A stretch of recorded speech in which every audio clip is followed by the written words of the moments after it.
शांति।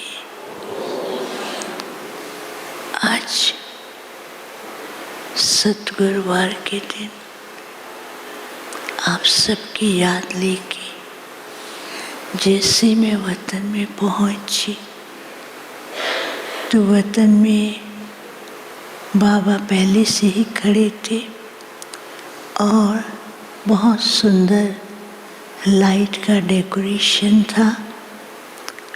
और मैं जैसे पहुंची तो बाबा देखते ही मुस्कुराने लगे। कहा कि बच्ची और कौन आया है? मैंने कहा बाबा सबकी याद लाई हूँ। तो बाबा बहुत मुस्कुरा रहे थे, स्नेही स्वरूप था। तो देखते देखते मैं क्या देखती, बाबा के सामने एक सुंदर सी टेबल थी और उसके ऊपर ट्रे में बहुत सुंदर हीरे मोती दिखाई दे रहे थे। और बाबा ऐसे ताली बजाई तो ढेर बच्चे बाबा के सामने आ गए और बाबा इतना प्यार कर रहे थे। और बाबा बच्चों को प्यार के साथ साथ हीरे मोतियाँ जैसे ना झोली भर भर के देते हैं वो दिया। और बाबा की दृष्टि से सबका सुंदर श्रृंगार हो रहा था। तो दृश्य इतना सुंदर लग रहा था जैसे कि देवी देवताओं की दुनिया में देवी देवताएं, विश्व महाराजन, प्रिंस प्रिंसेस हों, वैसे स्वरूप दिखाई दे रहा था। और सब एक दो को दृष्टि देते हुए खुशी में झूमते हुए दिखाई दे रहे थे। तो कुछ सेकंड के बाद क्या देखती हूँ कि हवा का एक झोंका आता है।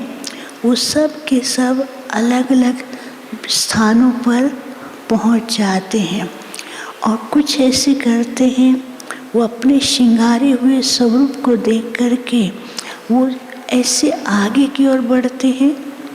और कुछ ऐसे हैं जो अपनी झोली भरी थी वो उनको खाली दिखाई दे रहा था। कुछ को लगता था कि हमारे को ये जो है अभी भी कम है, तो किसी चीज़ को ढूंढने के लिए दूसरे रास्ते की ओर चल पड़ते थे।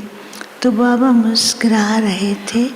बाबा ने कहा देखो अभी बाप इतना संपन्न बना रहा है, फिर भी बच्चे कभी कभी अपनी स्थिति पर पूरा ध्यान न देने के कारण ऐसा खालीपन महसूस करते हैं। तो वो दूसरे रास्ते पर जा कर के किसी और चीज़ की तलाश में लग जाते हैं। और वो जो तलाश में लगते हैं तो फिर जो बाप ने दिया है उससे खालीपन महसूस करते हैं, क्योंकि झोली खाली हो गई। और जो बाप ने बच्चों का श्रृंगार किया है उस श्रृंगार में भी अपने आप को ऐसा महसूस करते हैं कि कुछ मिस है, कुछ कमी है। तो तलाश करने निकले तो करते करते थक जाते थे। फिर इतना हवा का झोंका आया तो उस झोंके में कभी इधर, जैसे ना समुंदर में बहुत हवा का आता है, कभी इधर कभी उधर कभी उधर, तो ऐसे करके वो रास्ता ढूंढ रहे थे।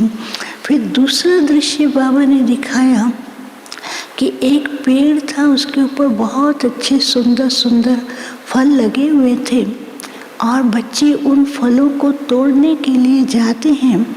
लेकिन उन फलों में भी ऐसा था कि कई बच्चे फल को तोड़ने के बजाय वो सोचते थे कि ये सब कुछ मेरे हाथ में आ जाए। तो जैसे वो मैंपन की भावना आती थी, उनकी झोली में फल तो बहुत आते, लेकिन वो फल जो है उनका रस इतना कड़वा था, उस रस के कारण वो गोंद की तरह चिपकते जाते थे।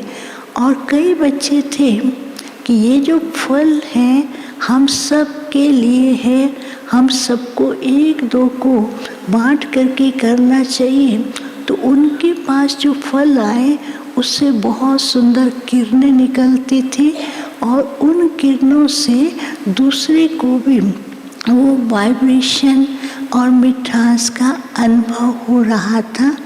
फिर तीसरा दृश्य बाबा ने दिखाया कि एक तरफ झोंका है और दूसरी तरफ बहुत ठंडी ठंडी मीठी मीठी हवा चल रही थी, बहुत खुशबूदार हवा आ रही है।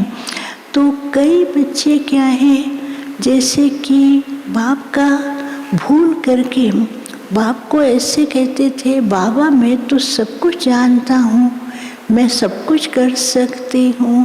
तो ऐसे भाव में जैसे आए तो हवा के झोंके में वो चक्री की तरह से घूम रहे थे। फिर दूसरे बच्चे ऐसे भी थे जो ये कहते थे, बाबा करा रहा है, हम तो निमित्त हैं, बाबा हमारा हाथ पकड़ करके चल रहा है। तो उनके पास इतने सुंदर वाइब्रेशन थे और उस वाइब्रेशन के द्वारा चारों ही तरफ खुशी और उत्साह का माहौल दिखाई दे रहा था। तो फिर बाबा ने कहा, देखो बच्चे, बाप बच्चों को हर तरह से भरपूर किया है और अभी भी कर रहे हैं और बच्चों की झोली सदा भरपूर है। जब भी कुछ कमी होती है तो बाप बच्चों को भरपूर करते हैं, लेकिन कई बच्चे अभी भी अपनी स्व स्थिति का वास्तविक अनुभव न होने के कारण वो खालीपन महसूस करते हैं। तो किसी न किसी चीज़ की तलाश के लिए कहाँ न कहाँ बुद्धि चली जाती है। तो बाबा ने कहा, बाप ने पहले भी बताया है कि माया के भिन्न भिन्न स्वरूप झोंके की तरह, अप्राप्ति के रूप में और कहीं न कहीं बुद्धि को इधर से उधर लगाने के रूप में आते हैं।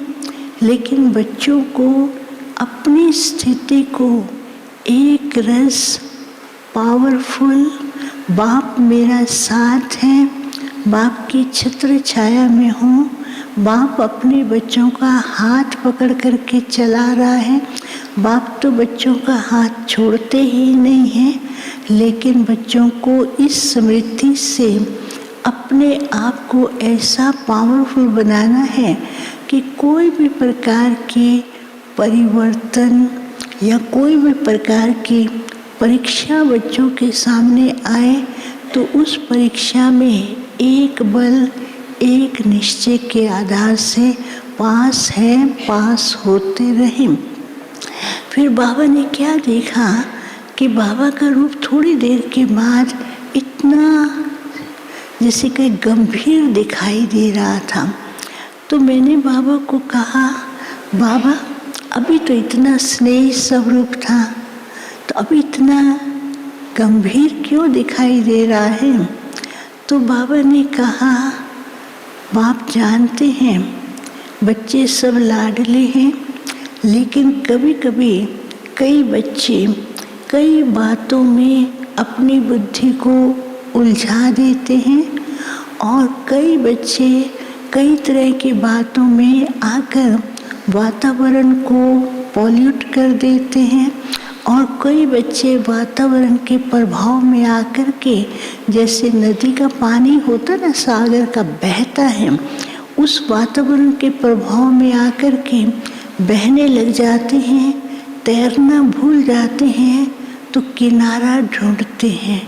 तो बाबा ने कहा, बच्चों को एक बात का ध्यान रखना है, ये समय अनुसार माया के विभिन्न लुभावने रूप बच्चों की बुद्धि को हिलाने के लिए आएंगे, लेकिन बच्चों को अपने इस परिवर्तन से ऐसा अनुभव करना है कि बाप की शक्ति मिल रही है और माया के लुभावने रूप से बचने के लिए एक रस स्थिति अपने वास्तविक स्वरूप में रहे। बाप ने पहले से ही बच्चों को बता दिया है कि किसी भी प्रकार के वातावरण के प्रभाव में ना आए। मेरा एक बाबा मेरा साथी, और ना वातावरण को फैलाए और ना ही किसी के प्रभाव में आए। माया तो भिन्न भिन्न रूपों से आएगी, ये तो एक आध परीक्षा है। आगे चल कर के और भी कई स्वरूप माया के आते हैं, आएंगे, लेकिन बच्चों को घबराना नहीं।